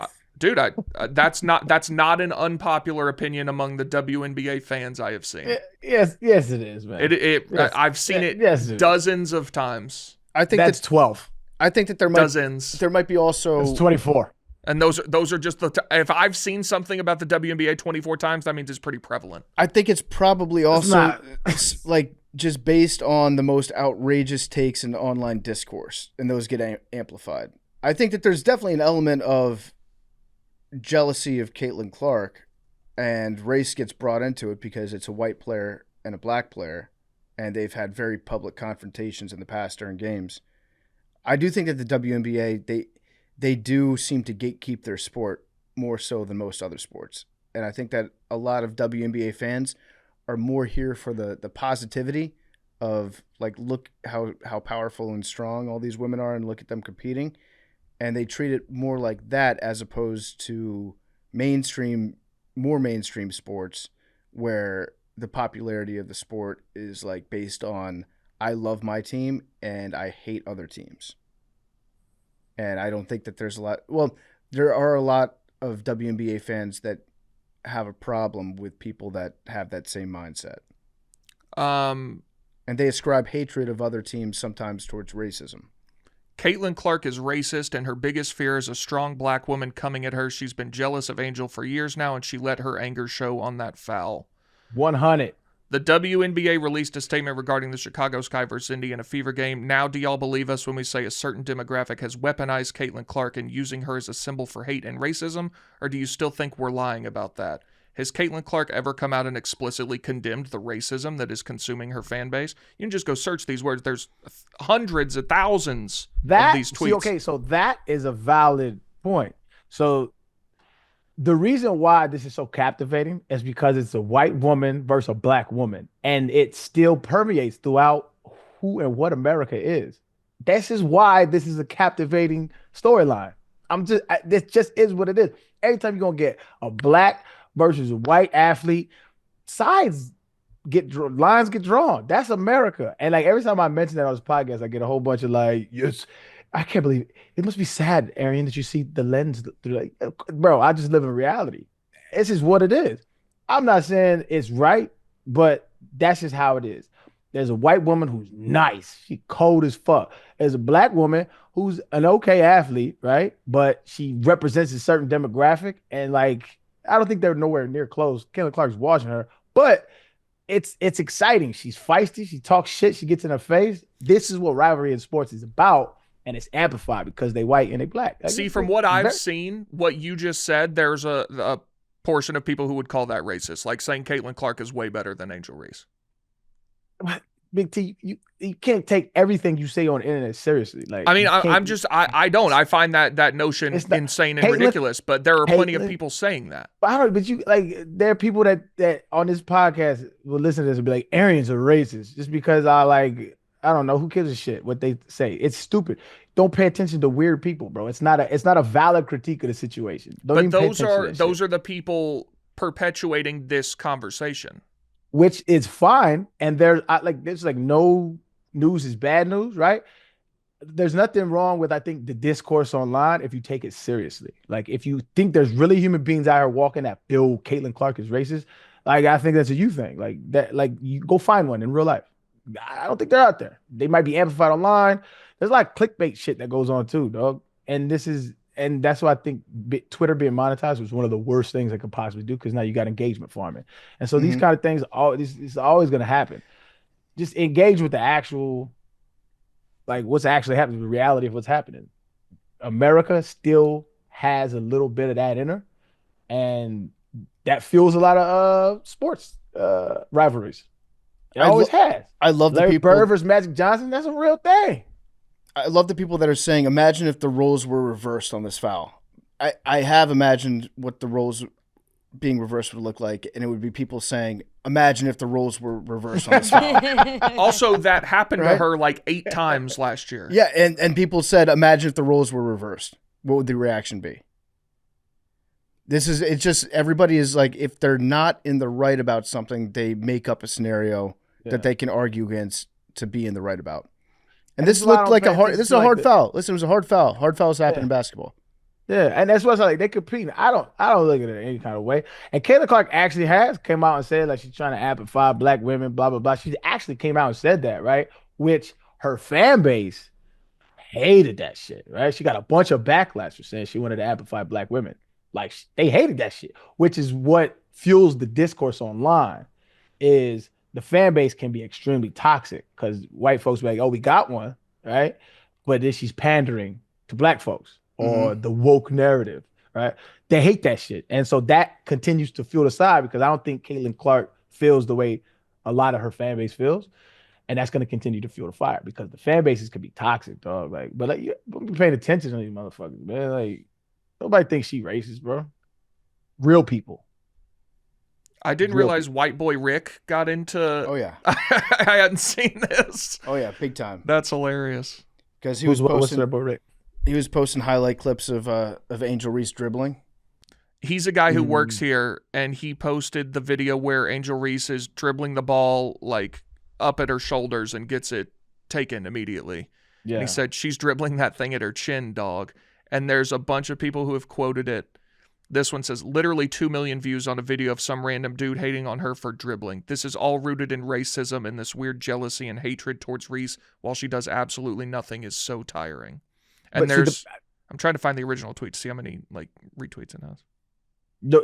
That's the problem I think with women's sports, especially basketball, is it wants the viewership of men's basketball, but I none don't think of the conversation. It can't handle the conversations that comes with that viewership. You know how many times we dog like think about how much people dog on like players on their favorite, like Smush Parker in the Laker fandom, maybe dogging him. You know what I'm saying? But it don't got nothing to do with race. Don't got nothing to do with none of that shit. Or even race conversations in men's basketball is like anytime a white boy gets like really nice, like those conversations pop up like all the time. Like, but it's new, so it's new to have this amount of eyes on the WNBA. So like the conversation is always gonna devolve into that.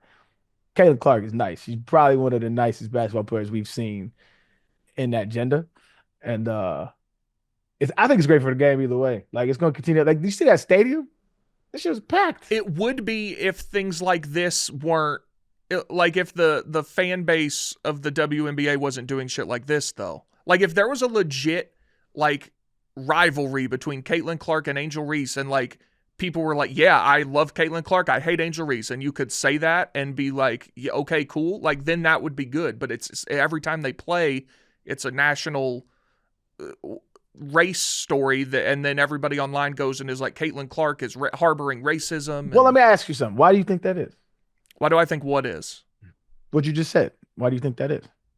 I don't disagree with any of what you said. I think what you said is correct. But then, like the people saying that if you post a video of Angel Reese dribbling shitty and that's racism, like that's ridiculous. I think that's separate from what you said. I think that there's some context too. If you look at it from Caitlin Clark being attacked and called racist for harboring like racism on her fan base, you have to also take into account Angel Reese, who's probably, and I'm not just guessing because she said this, she probably gets a lot of really racist shit. 100%. Is that fair? Like social media, you know how people are. Saying that she dribbles poorly that's not racism. That's not it. But I am saying that she probably gets some like shockingly racist stuff sent to her. Okay, I'm sure Caitlin Clark gets some terrible stuff sent to her. Right. So, but I'm saying like Big T, we can agree that Angel Reese has probably gotten a lot of DMs from like some hardcore. Okay, but that's completely racists, right? unrelated. No, so I'm saying that in her mind, and as she publicizes it in a lot of her fan base's mind, it blurs that line into like she's dealing with all this racism, therefore other attacks on her must be rooted in racism as well, because we've seen what some people are saying. Okay, I don't think that's very valid, but sure. And also, she's not the one saying this. She does say some stuff, but these are people on the internet like... Right, now it's become a battle of stan culture is what it's gotten into, where now you've like, since she publicized that she was receiving all this racist stuff, which again, I don't think that people, from what I've seen, haven't said anything like to her or at her in real life that's like, holy shit, that was racist. But she definitely has gotten stuff like that online, and she is like extremely online, which she probably should cut back on if I were her. But because she's experienced all that, then now she looks around an arena at a bunch of white people that are booing her, and she thinks in the back of her head about like all these mean things that people have said to her online. And so that then it kind of like becomes a cycle where you get worked up about things. That's if we're trying to be like empathetic and understand why she is being the way she's being and why people take any criticism of her to that level. I think it goes back to anonymous asshole racists online that have like harassed her. I think that that's something that's definitely happened. And sure, people have harassed Caitlin Clark. I'm not saying that then it you hasn't need to happened. be smart enough to differentiate between that and people talking about basketball. Agreed. And from what I've seen, there are not many people who are able to do that. I think that the loudest idiots out there are unable to do it. But yeah, it's kind of frustrating to watch. But again, like we're talking about the WNBA. Mackenzie, do you have any opinions on the Caitlin Clark, Angel Reese thing as a superstar basketball player? No, not really. I just think it's like all so silly. Like I like that it's bringing attention to like women's sports, but it's just too much. Like I don't even know. I don't really even have an opinion. Like it's just too much. Yeah. I feel bad for them. But I like that they're getting attention, but it's just like not, I guess all press is good press, but it's sort of unfortunate that this is like the way it's happening. Yeah. Yeah, because they don't deserve it because like they're just doing nothing but trying to like earn a living for themselves and big up their sport. And then now they have to have the social pressures of carrying a race on their back or race relations in America on their back, and that's why. So it says more about us than it does them every time they play. Yeah, it's America, and this is why I always say, America. This is America. This is her face. If they played and they got a hard foul and no race was talked about, I would say we're in a pretty good place. But that's not gonna be the case while I'm alive. That's just how this cookie crumble here. In the good old nation of the U.S. and I think a large portion of the problem, though, is also people pretending to care about women's basketball who never watched it before a year ago. And like Dave won a huge bet on Caitlin Clark getting a triple-double the other day. And I guess she came back in the game to get the 10th rebound when they were up by a bunch. And like, so this woman says, Caitlin was caught on broadcast telling Stephanie she needed one more rebound for a triple-double. Stephanie put her back in. This is literally illegal.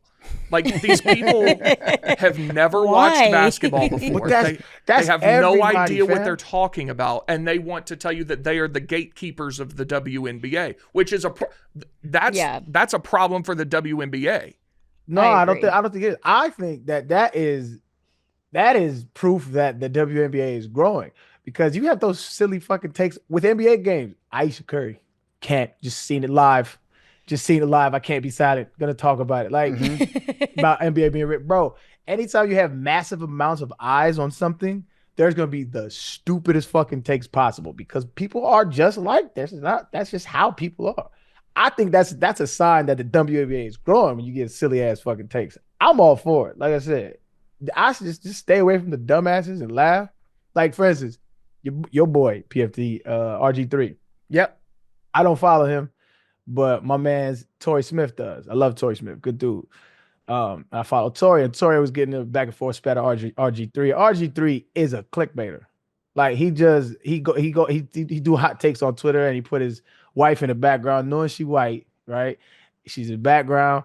And he does hot race takes or whatever the case, right? Whatever the case. He do that shit all the time. I just don't engage because that's what he's trying to do. To be fair to RG3, yes, he does. He likes to clickbait for sure. He does a podcast with his wife. And so when he's doing like hot takes, that's probably why she's there. I don't think he put her there because like this is a white woman and it's going to get people angry. I would say that I would believe that. But I've seen him do like multiple skits and like he always pops up in my timeline, right? I don't follow him, but I've seen him do multiple skits where he's like swapping things with his wife, him and his wife, and like he'll, he got flamed for a long time because he never got a lineup, right? And then he finally got a lineup. He does like race related things with his wife online because it's a hot button. Like in far corners of the black Twitter, it is not acceptable for a black man to marry a white woman. Like they will flame you for it all day, right? And he knows that, and so he plays to that. Like, so I would say I would believe you. I think it was like a wholesome. It's just him and his wife doing a podcast, but I think he knows what he's doing. Point in case, he's what's the shit where you can have people subscribe and shit to your Twitter? The plus or whatever. Yeah. So like he makes money off of this shit. Like this is what, and I don't. There's nothing against RG3. I don't want to. They brother, do whatever you got to do. It's just that kind of shit is like it's like a cat turd to me, like a sports cat turd. Like you just doing shit to get people all riled up. And I just don't engage with that shit, dog. I did want to, it should also be noted, a large part of this conversation is the WNBA released a statement. There were some rumors that, like, I guess people were saying slurs or something to Angel Reese. There's no evidence of that whatsoever. The WNBA released that statement, and this, I don't know what this account is, the Annie Room, they seem to be very into this story, and they originally reported, multiple people who attended the game have confirmed to me that the environment was undeniably hostile. While intense fanfare is expected during rivalry matchups, many lines were reportedly crossed during and even after the game. And then that morphed into another post. At the end of the day, I can only report what has been shared with me by people I trust, people who were either at the game themselves or close to those who were. They described the environment as far from welcoming. It sounds to me like there were fans who hated the other team, which generally is regarded as like a cool environment in sports. Yeah. But I guess here now you can't do that. It seems to me there are a lot of people who claim to like the WNBA that don't like it being popular or covered as like a real sport.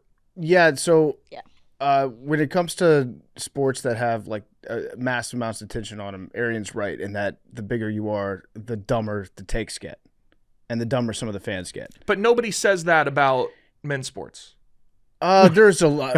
I mean, we do. Wait. Says wait. What do you think? Our entire company is kind of based off making fun of people with dumb takes talking about sports. No. Nobody says about men's sports that if you go to a crowd and it's hostile, that's like racism, and the league releases a statement. Correct, because I think that's the more. I have been called so many times from the stands, fam. I believe that. I just don't. I'm not gonna say it. But not every crowd that hates the other team and is hostile or quote unwelcoming is racist. Could be the case, but if she experienced it, she experienced it. No, I don't know. Like you said, there's no evidence. I just don't have an opinion on it, and it would not surprise me because that shit happened all the time in football. It's just the WNBA is getting popular, and shit like this is gonna happen all the time, and I think it's good for the sport. I think PFT get better. Just stay off the internet. If you Angel Reese, if you Caitlin Clark, get your ass off the gram. Get your ass off. Definitely not Twitter. Definitely not Twitter. Just stay off of all of that. You're gonna be all right, man. And then work on your game. Work on your game. You'll be all right, man. Because every time them two face off, eyes are gonna be on it. And guess what? Good. That's great. We're gonna have this exact same conversation probably every other time they play this year. Yeah. And hopefully Angel Reese starts winning these these matches. So it's a little bit more, it's more like something. Who was that joint that every time Serena Williams played, there was like a big old thing, but Serena kept washing her. I forget who it was, like Anna Kournikova? Sounds yes. Right. Yeah. Sharapova? And it was like No, Anna Kournikova, that was like a while ago. She was like a supermodel. She was like a swimsuit model. She was really beautiful, like white woman, and like there was some a little race shit going on there, right? And so they had a rivalry going on. But when you look at the stats, like she washed her. There was a little rivalry. I hope this is not the case here. I want Angel Reese to start, you know what I mean, getting some of these dubs, stacking some of these dubs, so that it is really, we really have a real rivalry on our hands, and that's great for the game. People love that shit. I love that shit. Yeah, I think if both of them stayed off the DM, stayed off social media, their lives would be a whole lot better. I think it's true for every American. Actually. Yeah, probably. I think especially with them. And Yeah, you can do your ad deals. You can have somebody else run your Twitter account, your Instagram. They can post pictures of you with like whatever product it is that you're selling. You can get that side revenue because I know that's very important for WNBA players because they don't get paid as much in salary. So you can still do your side deals, but just don't log on. Don't log on because then you're gonna see every single negative interaction that you have with somebody as emblematic of the deep hate that you've seen from anonymous people online that are being very racist to you. That goes for both of them. I think you'll probably. I know that they're both big macrodosians, so if I could give you one piece of advice, that's what it would be. 100. Stay off the internet, man. This discussion is brought to you by our good friends at Kraken. If you're going to trade crypto, do it right. No sketchy platforms, no sketchy customer support. That's why we only trust Kraken. Kraken lets you buy, sell, and swap over 300 cryptos without the lag, without the crashes, without the clownery. If you're buying crypto manually, that's old school. Recurring buys let you automate your investments so you stack sats without even thinking about it. It's DCA done right. Buy more when prices dip, buy less when they spike. You can link your bank in minutes, set it, forget it, let your portfolio grow. With Kraken Pay, you've got instant crypto payments, no more I'll Venmo you later excuses. Whether you're covering a lost bet, splitting the tab after night out, or sending funds for the next wild adventure, Kraken Pay lets you move money instantly. Zero fees, no banks holding things up. And you can refer your friends, and Kraken will hook you up with up to $200 in USDG just for spreading the love. $200 in USDG just for hooking your friends up. So quit waiting. Head to kraken.com/barstool. Not investment advice. Crypto trading involves risk of loss and is offered to U.S. customers, excluding Washington, New York, and Maine, through Payward Interactive Incorporated. Arian, guess who is in Chicago on Saturday, June 7th, 2 days before you're going to Milwaukee to throw out the first pitch?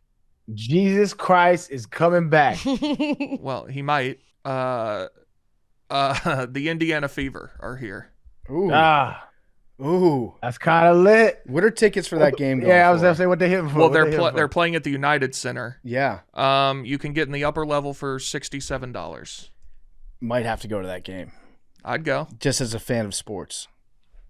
Definitely going to go. I'm going to wear a half Caitlin Clark jersey, half Angel Reese jersey. Just make everyone hate you. I love that. I love that, Arian. That would be such a good look. I'd go. Can't we all just get along? You guys want to go? I'll go. We'll wear those. We'll wear the orange vest that volunteers in Chicago wear for like citizen peacemakers. I'm not familiar with that. Yeah, I'm gonna dress up like the new Pope. What's his name? What name did he Leo. choose? Leo. Yeah. I'm gonna dress up like Leo, baby. Maybe he'll be there. That'll be fire. Yeah, just kind of like calm. We need to lower the temperature a little bit. Let's get the Pope in that building. I might get a T-shirt that says, I just hope everyone has fun on the front, but then I'm going to write Clark 22 on the back. Mm-hmm. What if you got one that it was a Caitlin Clark jersey, but it's custom made, Fever, and it says Clark, and then parentheses, I'm not a racist. But I'm not racist, though. Definitely not racist. Yeah, Clark, one of the good ones. I'm just here trying to support my girl. We're going to get to one last thing that I've got on my plate, but before we do, it's brought to you by Stella Blue. You can grab Miss Peaches or any of the cold brew varieties now at Amazon or StellaBlueCoffee.com. You can use promo code Macro, get 20% off orders at $25 or more. Sip with purpose all summer long. Miss Peaches cold brew, promo code Macro, get 20% off on Amazon or StellaBlueCoffee.com. Okay, one last thing. I've been accused of stealing Big T's thing. Yeah. Pause. I got accused of stealing his thing. So I want to talk to you about it, Big T. Okay. Are you upset with me that I purchased a power washer? No, I think it's great. You grow the game. Yeah. Okay. All right. So I'd love to come help you at some point if you need. Is this good for power washing? Yeah, I think so. Okay. Went out. I actually rented a power washer about, I'm going to say a year ago. And the guy at Home Depot was like, I don't know if you know how to use this thing. He was really talking down to me about it. I was like, dude, I know how to use it. He's like, you'll definitely not have it back here in time. I was like, man, I just need the power washer for a couple hours. I'll bring it back. He was like judging me, thinking I couldn't handle the power washer. And so I power washed for the first time last year, and I thought to myself, God damn, this is awesome. I love power washing. I'm going to buy one. Well, this last weekend, I finally put action to it. I went to Home Depot, picked up a power washer, took it home, and holy shit, is it the best thing ever. Mm-hmm. It is so good. I'm so glad I bought one. Then I put some videos up online. I think by and large, the power washing community has been pretty welcoming. They're kind of like Big T, like excited to have you on board. I saw a couple detractors, but yeah. There were a couple detractors. What were they saying? Why? How could you hate on a man power washing his own shit? Well, he got an electric. Yeah, they say, is that even really a power washer? That's electric. Oh, One guy- soy boy power washer. Mhm. One guy was like, I would hide that thing for when my friends come over. Like, that's embarrassing. Got to get a gas one. I had a lot of people that were hating on my nozzle, saying that my nozzle wasn't high powered enough, that my stream was weak. I think you can ask Ed Sheeran, and he'll vehemently deny that. But there were a lot of people that were like, questioning my manhood because of my choice of power washer. And I got to be honest, the very first thing that I thought after I brought it home and I started power washing my deck, I was like, man, I kind of want to take this back and get a more powerful one. Not because like I need it, just because like, what if it was twice as strong as the one that I have right now? How cool would that I saw be? you sent the video to the group chat, and I was like, "Yo!" I started looking at power washers when you said it because that shit looks so fun. But I'm like, how often do I need to power wash? And like what I don't know what kind that I got inundated with all these what ifs, and I just stopped. The thing about power washers, I can already tell you'll find stuff. Yep. You'll find stuff to power wash. I'm thinking about power washing my grill maybe when I get home today. You can use one of the attachments and power wash a car. Got to be careful with that one because if you have the stream too hard, it'll take the paint right off it. I'm going to power wash my steps. I'm going to power wash my deck. I actually do need to power wash my deck if you want to make a road trip. Yes. Yeah, I'm happy to do it. Okay. Yeah, it needs it. I'm going to be like that guy that goes around with a lawnmower that sees SB people. mowing? That sees people. Yeah. Yeah, I love him. SB mowing. I That guy fucking rocks. love that guy, dog. He's the best. People are trying to get him in trouble. He does power washing too. yeah, Does he he? does have power Yeah, washing he does episode, both. or channel. hmm Well, if he Wait, needs, people are mad at him, Big T? You know There's- what? I'll send this clip to him. Clip this to him. I wanna volunteer because I think it's in Texas.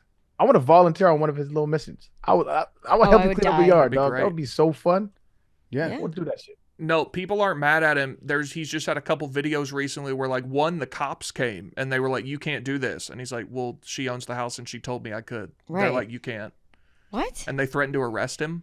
Oh, You can't mow this lawn. that's silly. We're talking about the guy who goes up to people and does their shit for free, right? Yes. Yeah. I love that guy. I'll- SB mowing. I will. I've just started noticing things around town where I'm like, I'm going to. I might bring the power washer out there. Like I was looking at the steps of the office today.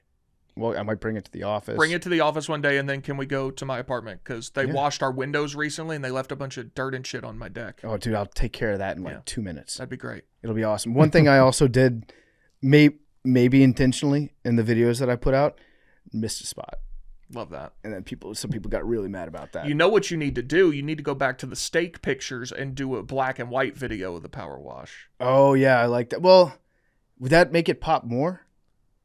Maybe. Yeah, I should put like a really shitty filter on there, Yeah. or like have effects so that the screen's all distorted. Yeah. Yeah, that would irritate people a lot. But yeah, I'm thinking about everything I can power wash in my life. You right need now. you need to get a wider nozzle. I do. So I have a wider nozzle. Oh, you have one? I actually bought 2 attachments with it. Okay. Everybody was telling me what I need to get for it. I have a variable attachment Okay. where I can go 25 degrees, 40 degrees, or 0 degrees. 0 degrees is like a laser. Yeah. Like that thing could cut a toe off, I'm pretty sure. Yeah. So I've got that nozzle. Then I've got a separate nozzle that I can put on it. I forget how many degrees that is. And then I bought the floor cleaning attachment Nice. that everyone was telling me I need to get, the little circle thing that goes at the end, and it looks like a vacuum or a Roomba that you use. Man, this thing is awesome. Did my patio on Saturday. The thing is sparkling white right now. It kind of grosses you out though, because you don't realize how dirty some of your stuff is until you clean it. You see how it could be a fun video game. It could be a very fun video game. Do you like when you're doing sidewalks? Do you like when you hit the crevasse, Yeah. the crack in the sidewalk, and then all the stuff comes out? Oh, it doesn't do that on the game, but Oh, it's pretty good. So what's the biggest job you've done in the video game? There's like this gigantic temple. I think it's the last level, and it was a days long job. That rocks. Yeah. So yeah, if anybody else here in the office needs power washing done, happy to help. I think some people in this office might need that. Annika asked me if anybody could get power washed. I'm just guessing who she was referring to. I don't think it'll take care of everything.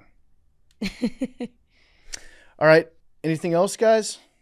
Shout out to Scotty Scheffler. Shout out Scotty. He's a bad man. That's just crazy to me how good he is right now. It's just fascinating.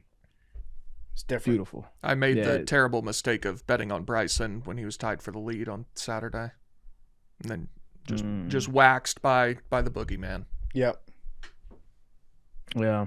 No, Scotty's fun to watch, man. I saw the stats even crazier. It's like in order for Scotty Scheffler to catch Tiger Woods on weeks of number one, he would have to be the world number one for the next 11 years. That's just fucking bananas. What the fuck? It's insane. That's just bananas. Tiger Woods was different, dog. That is crazy. I hope the GOAT's doing well, man. I know he got his new Trump Lady Trump. He was in a cool commercial too. He was in a what? A cool commercial. Yeah. Anytime they mash up like his little kid stuff, because he was just so talented as a little kid, and like they fast forward through his career, that's always beautiful to watch, man. I think he probably could have beat me when he was 8 years old. Yeah, I think he broke 90 when he was like 8 or something like that. That's a good question. How young or old would Tiger Woods need to be for you to be able to beat him? I think I could beat him 7 and below, and he can still outdrive me on knees. We saw that. Yeah, I mean, you can play golf. I think he would have to be, I was going to say 80, but that doesn't even feel right. I was thinking 75 maybe. I think he would still wax me at 75. When they get older, they lose distance, but they get more accurate because they're not swinging as hard. And I don't know if you ever played with somebody old. Old motherfuckers are nice because they just barely swing it, 220 down the fairway, boom, right on the green. They play boring but like amazing golf. Yeah, I think he's still going to be a much better putter than me when he's 80 years old. I would say 85. If he's 85, I could beat him. I think your best bet is a child. Lee Trevino up there, he'd still be swinging that thing, man. I'm still mad we didn't get the Biden-Trump golf match. I know. In light of Damn, that's over. We'll never see it now. Yeah. What did he say? He was a 4 handicap? 6.